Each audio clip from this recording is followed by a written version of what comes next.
আল্লাহ শরীফ উসমান হাদিকে তুমি শহীদ হিসেবে কবুল করো। আল্লাহ তার যে আকাঙ্ক্ষা, এই আকাঙ্ক্ষা বাস্তবায়নের যে জুয়াল আমাদের গাড়ে পড়েছে, এটা বহন করার তৌফিক দান করো।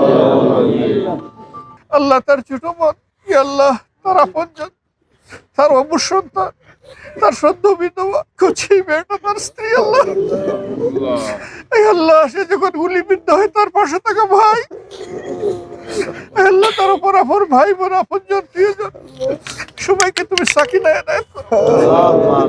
আল্লাহ আজকে আমরা এখানে হাজির হয়েছি তোমার গোলামের জন্য, তোমার কাছে চাইতে।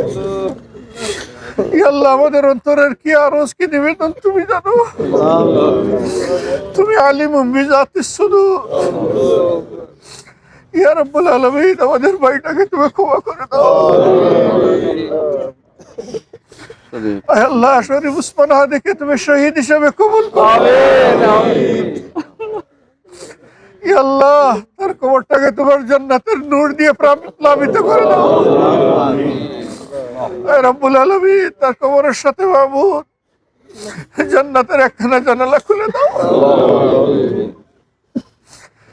আল্লাহ দুনিয়া বড় সাদামাটা জীবন যাপন করেছে। আল্লাহ গুলিবিদ্ধ হওয়ার রাতে তার বাসায় গিয়েছিলাম।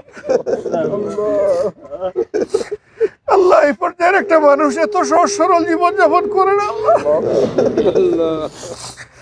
রব্বুল আলামিন, সে পেরেশান ছিল জাতির মুক্তির জন্য।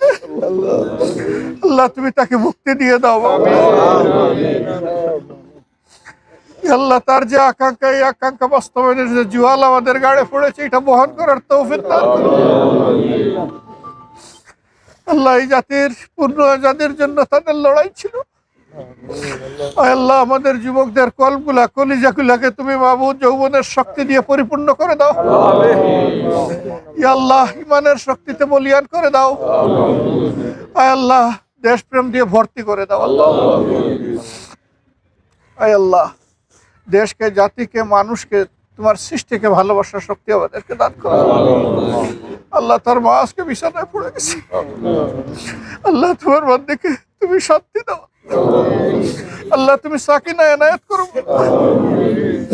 আল্লাহ তার ছোট বোন, আল্লাহ তার আপনজন, তার অবসন্তান, তার সদ্য বিধবা কুচি মেয়েটা, তার স্ত্রী, আল্লাহ এই আল্লাহ সে যখন গুলিবিদ্ধ হয় তার পাশে থাকা ভাই, আল্লাহ তার উপর আপন ভাই বোন, আপনজন, প্রিয়জন সবাইকে তুমি সাকিনা এনায়েত করো। ইয়া রাব্বুল আলামিন, ইয়া আরহামার রাহিমিন। আল্লাহ এখানে তোমার আরো কিছু বান্দা শুয়ে আছে। আল্লাহ আমরা তাদের জন্য তোমার দরবারে দরখাস্ত করি। তাদের সকলের প্রতি রহম করো, ক্ষমা করো, তাদের জন্য জান্নাতুল আলা দারাজাত তুমি দান করো।